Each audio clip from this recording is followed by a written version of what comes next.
Hello, welcome to the Edmunds CarCast podcast. I'm Matt, the moderator. Deandra here with Alistair Weaver. We're just back from a whirlwind day at the LA Auto Show. Kind of a lot to see, and you get. I thought the press days were like 2 days. Maybe I'm wrong about that, but I remember years ago it was like maybe like a Wednesday, Thursday, or something, and now it's just kind of Yeah, one day.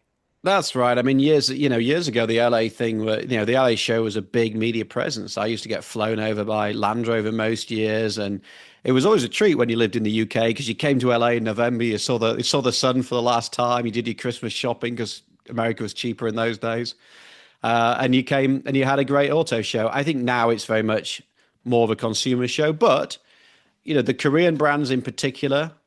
Jeep also had a new car we're going to talk about in a moment. So there was more than there has been for sure, Yeah. but it wasn't like 2 day spectacular with, like 50 new models or something. But there was still enough to see. And I think for consumers, for car shoppers going to the show and being able to there's a lot to see and an opportunity to go and, sit in stuff and kick some tires in an environment that's perhaps a little bit more laid back. So I still think it has a value and I enjoyed it. I wasn't there all day, but I enjoyed the time that I was.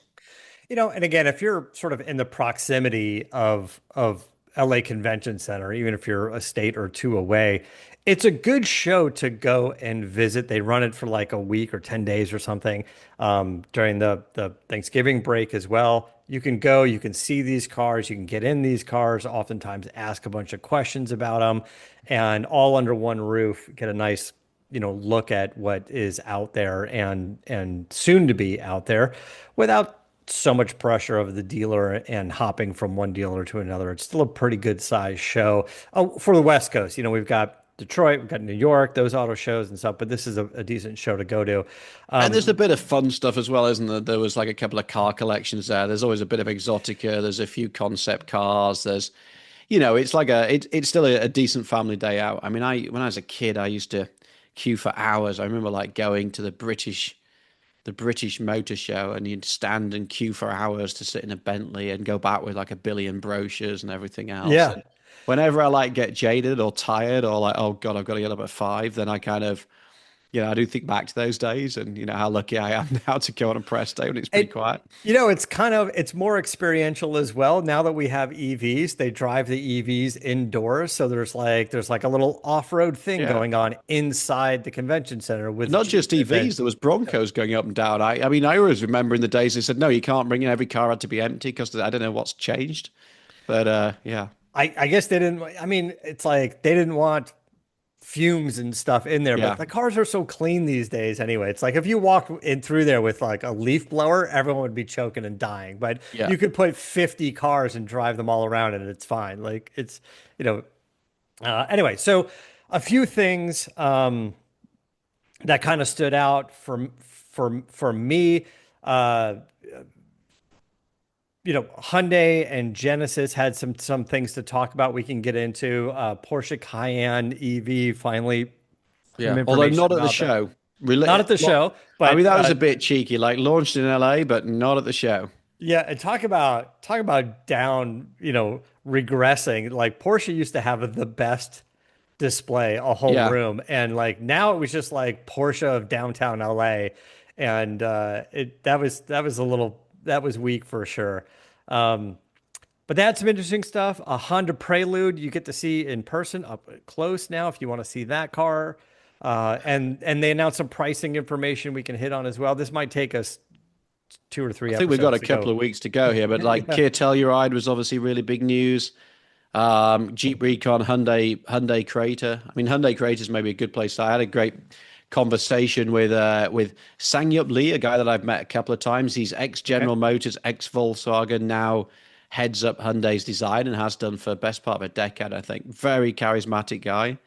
Only his sort of mid 50s. He's not, and has done a fantastic job of overseeing Korean design. And yeah, the Hyundai Creta is This a is a concept vehicle, to be clear. This is not necessarily heading to production that we know of. well, it's not. It's a concept vehicle, but there was a lovely like sign off that he did, and he looked at me and he said, "And we don't really do concept vehicles at Hyundai." So he was, Okay. there's a very clear signal that they want to do. something like this, which probably will, like you think about like the Ioniq 5 came out and, it had all that sort of like 80s arcade game vibe about it and everything else. And it was like, oh, well, I'm not going to build that. And actually, the production car looked pretty much identical. So there's a lot of like fantasy stuff on this, particularly as a roll cage inside and things like that. But the basic design feels eminently doable. It's Yeah. about the size. It's slightly smaller than Ionic 5.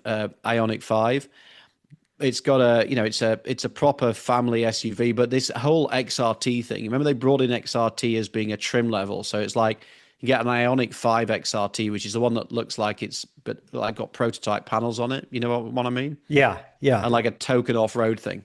But it feels like they're now going to turn XRT into something more like a brand. So you'll have N for performance, then you'll have XRT will be like the off-roadery thing. Like And Raptor.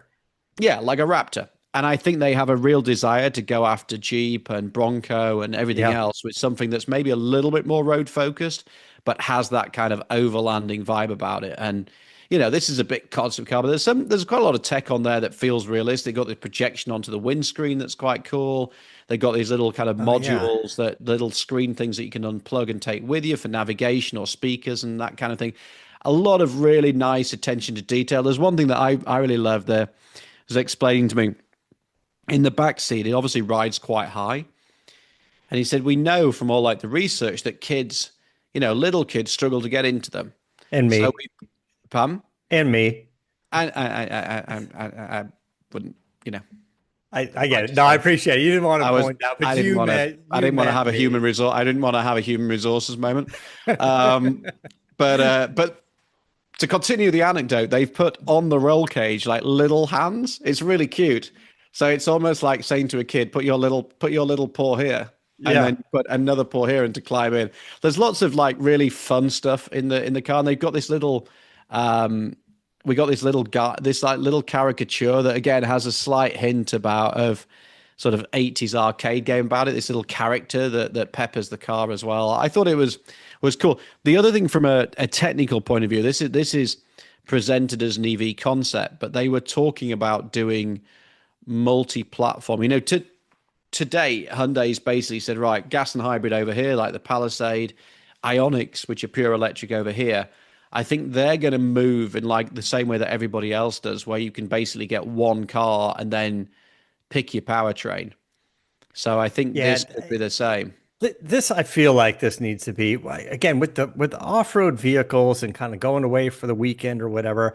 I kind of feel like I'm fine with hybrid and range extenders and stuff, but just pure battery electric is not my choice when it comes to these types of vehicles. So I really think this thing would do well with some sort of gas component, right? Range Yeah, like a extender, hybrid or hybrid, something like yeah, that, a something like plug-in that, right? hybrid. Yeah, but I think a vehicle like this could do really well for them and would be a natural fit alongside like the Tucsons and everything else that's in their lineup. And again, it's just you feel like the cool stuff is coming out of Korea at the Yeah. moment. They've got, I was looking around, they've got the Hyundai, the Ioniq 5, Ioniq 6N, which I saw good in the summer. That's headed here now. That looks great. And at the same time as this was happening in LA, we were also, Genesis was launching stuff in the South France. Maybe we should talk about that separately in a moment. But you do feel like the cool, exciting stuff is coming out of Korea at the moment, Yeah. for sure. Yeah, I agree. Um, And and Jeep also had the Jeep. Recon. Yeah, Jeep had the Recon, which is so the Crater is kind of would be a rival to the Recon potentially, which is an electric Jeep. It's kind of an electric Jeep Wrangler, really, but a bit bigger.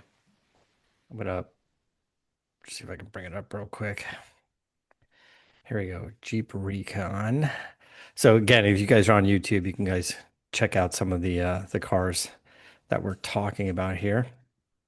The one that they showed, had all the removable panels and stuff like what Bronco's doing, what Jeep's been doing for a while, for a long time.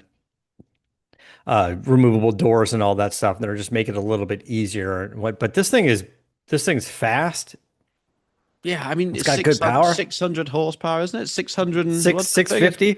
650 horsepower. Again, you've got to think do you need like a off-road Jeep Wrangler with 650 horsepower? I mean, it's fun for a moment, but like, is that the priority? I don't know. It's for me, this is a really interesting car. I mean, they've already done the Wagoneer S, which is their Hmm. electric SUV. So they've now off that, off that technology, they've now spun something that's much more kind of off-road focused and is really a kind of wrangler in the EV world. And I mean, it's not going to be cheap. We're starting at $67,000. Yeah. And if you look inside, it's much more kind of Wagoneer S in terms of you've got the big screen in the middle and everything else. So if it's almost like Wagoneer S meets Wrangler. But the thing that struck me about this car, I was thinking about it while I was wandering around the show, and all these cars were signed off. This would have been signed off probably 4 or 5 years ago that we're Right. going to do this. And now it's hitting market, but it's hitting market just at such a like weird moment where everybody's like, there's been this big pivot away from EVs. And I think we're going to see this from more and more brands suddenly that, these cars that have been in development, Cayenne EV is another one that, if you were making a decision today, are you going to do a Cayenne EV or are you going to do something that has multiple power plants and blah blah? You're going to do the multiple approach. But 5 years ago, the world looked like a very different place. 5 years ago, even the US was saying we're done with gasoline. Everything is going to go to electrification, so you better get on with it. So all these decisions were made back then, and they're being launched into a market that says, I don't see myself. I'm not going to buy that. I think the Cayenne EV is going to be a struggle for Porsche. I think this is going to be a bit of a struggle for Jeep. I mean, I like it. I haven't driven it yet. I thought I liked the look of it. For like my family, I thought, yeah, this could be a fun alternative, but it's a lot of money. Yeah, that's kind of the thing. And then like Cayenne EV though, like that's very rarely do those things ever go off-road. So definitely around town and having an EV for that makes more sense than having the off-road vehicle EV without any sort of, like we said before, any sort of hybrid or range extender or something like that. So you can go a little further and just pop to a gas station and top it off. So the pure play EV off-road vehicle, I think is a little bit tougher sell. And for this particular one, it's price. It's nice looking. The interior looks great as well, and I guess that's sort of the elevated component to it that you're paying for as well. But I, the whole EV thing, like you said, and this has been coming from Ford and the other automakers now as well. Ford hinting at ending the F-150 Lightning. They're saying we need a much more modular platform. We need to start with smaller vehicles, and we need a platform that can become a small truck, a small SUV, a medium-sized truck, a medium-sized SUV, maybe even sedan or something. But if they're going to do an EV platform, they need sort of that roller, that skateboard, if you will, with the battery, and build up on top of that several different vehicles. The other striking thing, I spent some time yesterday morning talking to executives from different companies, and what was really striking to me is nobody knows where this whole EV thing is. So everybody's Yeah. like the show, we're launching it. And I spoke to one of Nissan's marketing executive, Mike Suter, and he said he's hedging that he reckons that the market after the end of the tax credit has dropped to about 4% nationally, and he expects it to stay there somewhere between 4 and 5% of the market. It's been 8 for the last couple of years, 20% in California. He expects it to go down to 5%. If you talk to the GM executives, they're saying we always knew it was going to dip when the tax credit finished, but then we expect a slow ramp up, and it won't be dramatic, but it will creep up and up and up and surpass the level that it was before we got rid of the tax credit. So they're much more bullish about it, but nobody knows. Nobody knows. So Jeep's just launched the Wagoneer S. Now they're launching the Recon, both of which are expensive. Yeah.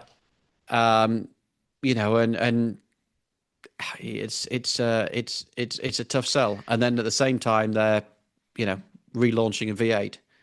It's really hard. And then part of the issue is you kind of have to have your narrative, follow your products. So, as an executive or an engineer or designer at one of the car companies, and you're releasing an all electric off-road vehicle like this Jeep, for now, you kind of need your narrative to go, no, we think this is a good market. We think people are going to buy EVs and go off-road. Like you don't have much of a choice. Like this is kind of what you got to say. You can't just completely, take a crap on this product that you just released. I mean, It, it, if you're it killing the remind, whole product line, I get it. If you're killing the full battery electric Ram, right, and yeah, it's going to do whatever the range extender version, then you can go our mistake. Or even Ford's going, we yeah. don't see a place It's not for really a a full mistake, is it? size It's F-150. it's more like all the regulatory stuff and all the zeitgeist was heading in this direction. There's been a kind of sea change of regime, and not the investment in the infrastructure hasn't come. We got a new president who's like unwound all the EV mandates and everything else. Yeah. So the world has changed, and we have to change. And but the reality is, when you're this, I mean, they've killed the Ram EV, but like the Recon was done. You know, Yeah. they spent five Yeah. years and X billion doing this. It's done. So it's almost like, well, you can't just write off. Well, you can, but it's highly unlikely that you write off all that money. So let's get it into market and hope for the best. But then they're into a world of, will they have to incentivize it? Again, talking to some of the people on the ground, they were sort of saying, you got the basic cost of producing an EV is too high. So you got two choices: either the government subsidizes it, which has been happening up until now, but no longer, or the manufacturers subsidize it, which has also been happening up until now, but now they're all saying, Right. can we afford to do this? So it's really interesting. You look at the show, and this is quite a cool thing. I hope it's well, I'm quite excited to drive it. I think it's going to be Well, here's the thing is so many SUVs and off-road vehicles, if you will, don't really go that far or go off-road anyway. So for Ram to say we're going to kill the full battery electric Ram truck, right? They can say we didn't hit the market yet. Let's cut our losses. Let's not spend the marketing dollars. We've looked at the sales results of yeah, Ford and Chevy Silverado.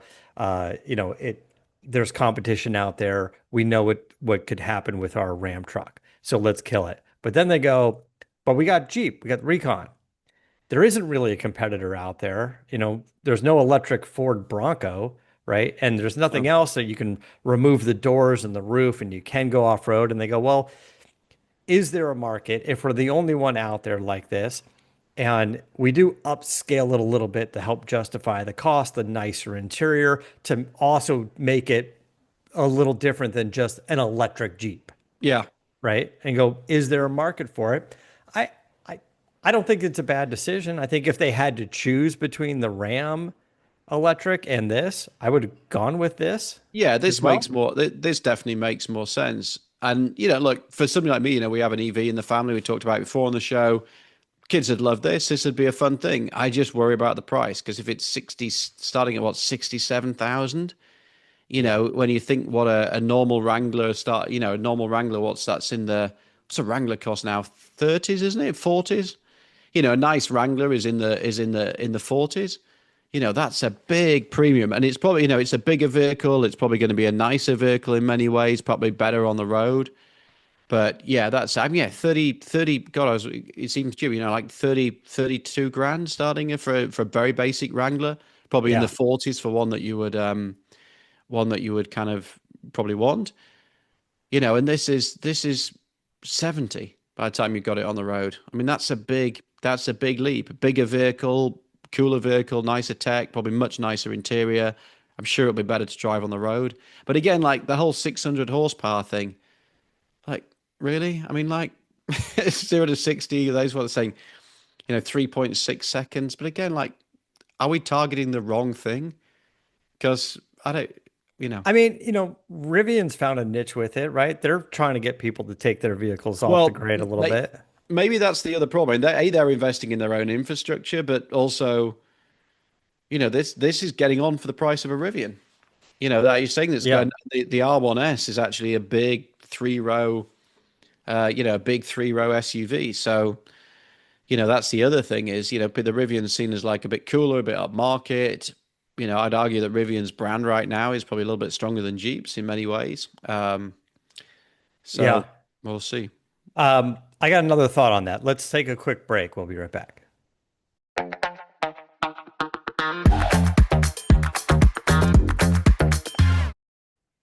Okay, so Rivian, for example, right? They've been pushing that kind of get off the grid thing, take this thing out for the weekend. We've got all sorts of accessories and stuff for it now, a little bit longer range than a lot of competitors that are out there.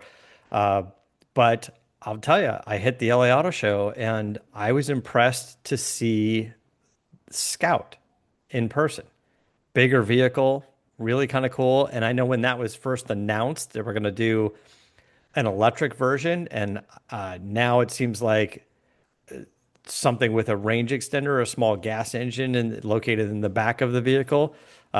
Probably an all-electric version as well, but now I think people are kind of getting the attention of this little range extender, kind of like what the Ram Charger. I don't know if they Yeah. renamed it. I got a little confused. Is it Rev?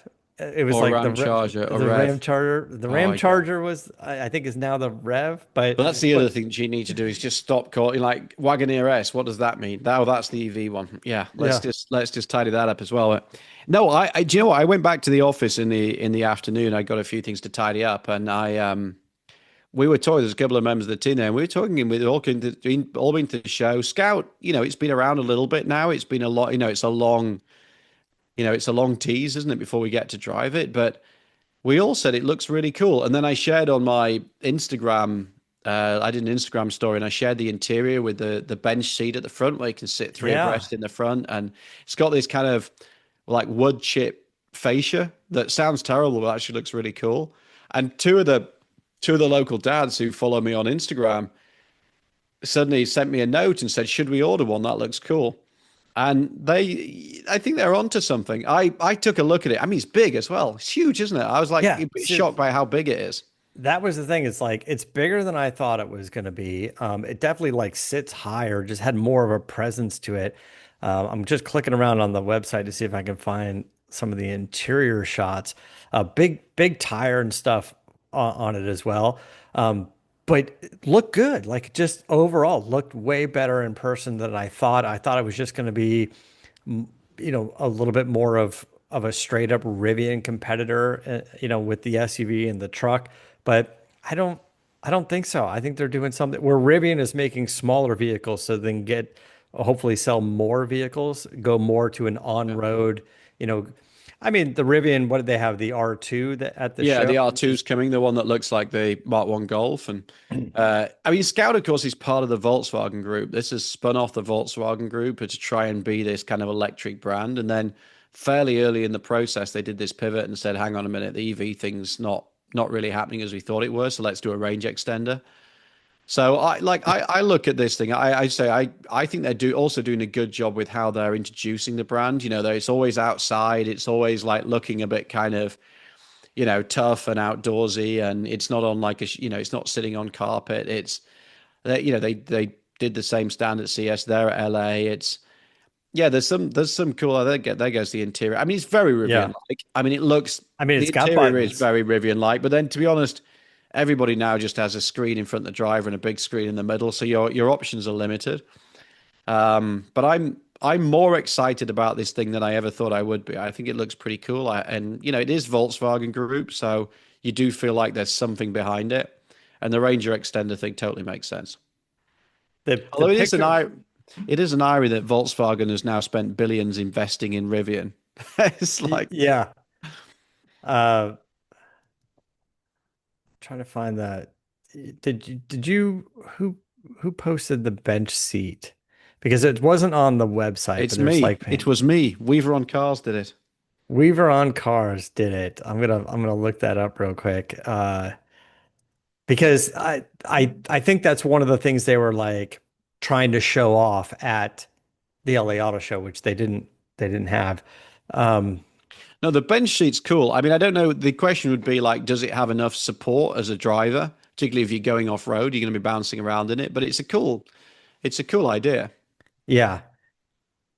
My kids would fight over who gets to ride up front, but I don't know whether it'd be interesting whether you can put a kid up front, Um, all the airbags I and mean, stuff. I But get it's like a fold down thing, right? Like a fold down.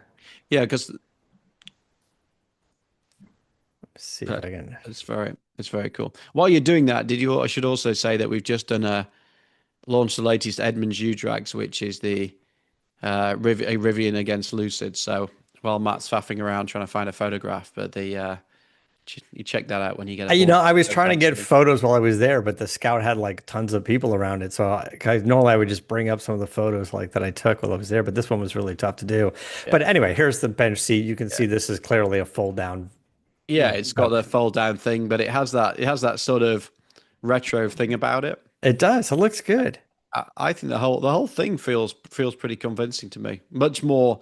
I know when they launched the brand, I was like, I don't get this. Why would you launch yet another brand? And you're struggling as a main business and everything else. But I'm getting more excited about it. But Yeah. the U-Drags, we did a Rivian R1S Tri Motor against Lucid Gravity Grand Touring. That's up on the our YouTube channel now. That was fun. That Rivian launches. It is unbelievable how good that Rivian is off the line.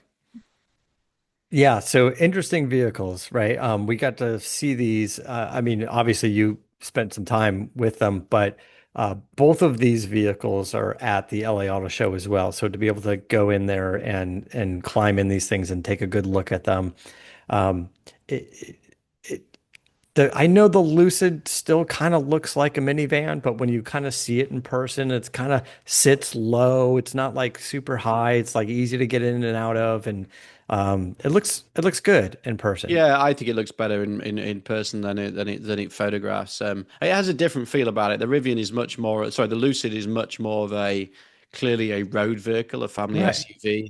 It's not trying to do I mean, it will do a bit of off-roading, but it's not trying to do the kind of stick a tent on the top, go right out into Right. the boonies like you are with Rivian. So it's kind of nice that they are separated. They're not just two versions of the same thing. I think Rivian's done a really good job of that kind of, industrial feel. Rivian's one of Rivian's thing was having a pretty good range, certainly more than a lot of Yeah. vehicles that are out there. However, you guys had tested one of the Lucid Gravities. Um, I'm sorry, Lucid had good range. Yeah, You sorry, tested yeah. one of the Well, yeah, both actually. I mean, that's not yeah, that's both not of them, untrue. Yeah. but didn't quite meet what they were claiming. You did the Lucid Grand Tour, right? That's the big battery, big range version. I Yeah, think if Lucid was claiming around 450 miles. You guys didn't quite get that on the we, Edmunds range test. we didn't we got a 400. I'm just looking at the figures here. So yeah, they claim 450 miles. We did 400. This was an early car, and I think there was still a few things that they were sorting out on it. But I mean, 400 miles is still a good effort. And now that at the show, they also launched the touring version. So the Grand Touring is the faster, more expensive. Then they got the touring version, which will be probably the bigger seller. I'm not sure they're going to do the pure version, which you get as the Air, which is much more affordable. I think they're going to try and sell them at a higher price point and see how it goes. But yeah, the Gravity, that we did the big film about it, and we did quite a lot of work with it. They still got a few niggles with it. They're not quite there with it yet from a build quality perspective, and also from some of the electronics. So it's not quite right. But in 6 months' time, I think hopefully they can get on top of it. It's going to be a really good vehicle because the fundamentals are really sound. Right. So when you guys tested this and it has when you guys drove when you guys bought your first Lucid, there was a few issues with it, and you had said many times that uh, there were subtle changes on the production line over time that made the vehicles better, as well as the over-the-air software updates. That's right. I mean, our Lucid changed dramatically over the sort of 3 years that we had it. It was way better vehicle at the end. And if you get an Air today, then it actually feels like a pretty well made car, and the software is robust too. The Gravity is so hard as a car when you're not building like thousands and thousands of them. It's hard, and they've got it into market, but there's still a bunch of stuff that they really need to fix. So there's nothing that new here. Like every car that comes into the market new, normally it needs 6 months for them to kind of iron out some of the issues. But I think Lucy's probably gone a step further than that with some of it. But the fundamentals of this car are really strong, and I think once they get on top of some of those like little niggles, I think it's going to be a really good vehicle. Every car has a few little issues for sure. But when it comes to the physical build quality of Lucid, the software updates and stuff, I get that. There's changes that they can make. And, you go to bed at night, you wake up and it's already been revamped and it's ready to go. But you would think some of these companies, Lucid, not just Lucid, but anybody, especially the startup companies, that they'd learn the lesson of releasing too early. Going, if there are physical issues like, doors aren't closing flush and weather stripping's not correct or something like that, those are the issues that you'd expect them to not run into as often on the second car, on the third car. I get it. You know, Rivian, for example, they release a truck, right? Then there's an SUV, and then there's an R2 that's coming out, and then an R3. You expect each one of those to be physically built better and bugs worked out on the software. There's a big issue with releasing these cars too early. Yeah, and it's always but I mean, to be fair to Lucid, it's not just the startups. You think about the Dodge Charger EV we've talked Sure. about on the show before. Again, car that basically isn't fully resolved. And there's been a lot of problems and a lot of criticisms because of that. So it's not just the startups. It's It's not. You guys everybody. had the big issue with either the Equinox or the Blazer. Which one of the Yeah, the Blazer Chevys? EV, Yeah. GM, General Motors, one of the biggest manufacturers in the world. Huge problems with the Blazer EV. And the problem with all these cars is you get to a point financially, there's everybody's clamoring for the vehicle, the dealers need it, you've got to start selling it, you invested all this money, you've got to start getting some cash flow going. And so there's always the temptation to launch it and get it out there because you've got to start the cogs turning. The Yeah. other thing is, actually getting it out there gives you more data. You get all the kind of the early adopters, you get more feedback, and it kind of becomes an iterative process. But it does mean that anybody who jumps on board at the beginning is, taking a bit of a punt in that respect. But I would Yeah. buy a Lucid Air today. I think it's I think it's a really, really good car and the car it always promised to be. And the Gravity, I think, will get there, but it got some distance to go. Yeah. Some of these vehicles we're talking about are 80,000 plus, Yeah. $100,000. And I'm just not sure I want to be the beta tester for your company after spending $100,000 on your vehicle, and just have that be kind of the new norm going, you know what, we're going to sell these vehicles. There's 100 grand. You should get one. And if you have Yeah. any issues, just let us know. I was like, Yeah. okay, but I don't want the issues. I don't, how about no with the issues, you know? Yes. I want Listen, my washing machine to wash my clothes. Thank you very much. if there was a program where they said, um, for example, something maybe realistic, going, we're gonna sell a Lucid Gravity, for example, but they're only going to be available for lease for the first 1,000 vehicles, 1,500 vehicles, and it's going to be an affordable lease program because you are agreeing to like a beta test program, Yeah. right? You know what I'm saying? Like you're kind of agreeing to, take a survey now and then, Yeah. or bring your And, and car in for dealer, for work, you and that know? happens, right? Like a company Yeah, like Apple has testers in the field. There are people who do this. yeah, But I get it, but I think the money that they spend in the tool on engineering, the tools that they have available to them now, you know, you shouldn't really arrive at this place. right. Really, by the time I don't think it's an interesting idea, but I think it's a bit tenuous.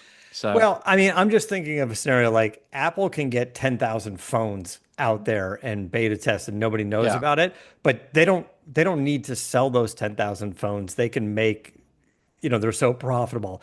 Lucid can't. Lucid can't put 1,000 cars on the street and go, these are beta testers and give them back when you're done or whatever, right? But if they did like a beta test lease program, they have a list of yeah, people that they want the cars to go to or could go to. You can sign up for it or whatever. You agree to it. You give the car back, and it's a short lease. Maybe it's 12 months, 18 months, 24 months, and then you bait it. But then they still have a little bit of revenue coming in, and you didn't spend $100,000. And then when the vehicle after the year of testing or whatever comes out, yeah, then you can go buy it normally or lease it normally. But you're not.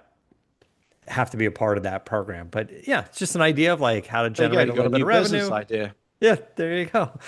I'll get nothing from it, but Yeah, but it's a nice idea. I like it. yeah, okay. Well, there you go. Um, all right, before we wrap up, is there anything else? There was so much coming from the LA I Auto mean, Show, I believe it or think we're going to not. have to do a part two next week. I mean, we haven't even talked about the Genesis supercar and this amazing wagon concept that's done 3.2. Last time I looked, 3.2 million views on the Edmunds Cars Instagram channel. It's gone crazy on Reels. So huge amount of interest in that. We should talk about that next week. Yeah, Genesis supercar as well. Kia Telluride. We've much more information on that. So and we've launched but a whole swathe of videos this week. to be clear, the Genesis stuff and the wagon and stuff, that's not at the LA Auto Show. They No, like that was in. We have simultaneously did a launch Paul event. Ricard, I think. We had a man in the south of France. He got the short straw. Off you go to the south of Oh, France. darn. And yeah, okay. Yeah, darn. So yeah, it was the also driving the GV60 Magnus. So we've got a ton of stuff to talk about next week. We should probably start there with the cool concepts. Cayenne EV, we haven't really got into. We have all the details on that now. So there's a ton of stuff. If you can't wait for Matt and I to wax lyrical about it, head to edmunds.com/news and it's all there.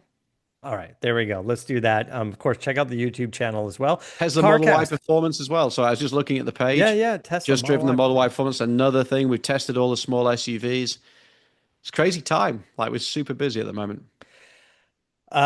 Check out the Edmunds YouTube channel and the U-Drags, like you said, there was Lucid and Rivian is one of the latest videos that go up there, and CarCast. So the CarCast YouTube channel, definitely a bunch of content from SEMA. We've been releasing some of the podcasts, but often in the podcast, because their shows are, I don't know, 40, 45 minutes long, we'll do 2 or 3 interviews.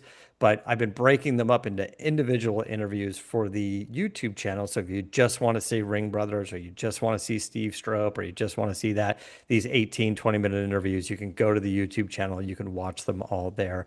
And I've been putting in as much B-roll and photos and stuff of the cars and stuff that they're talking about, or new products that they were talking about. So yeah, trying to put some more effort into that YouTube channel. It is difficult to You do just as one man band. just so benevolent. But all right, thanks guys, and yeah, till next week. Keep the air in the spare and the bag in the wheel.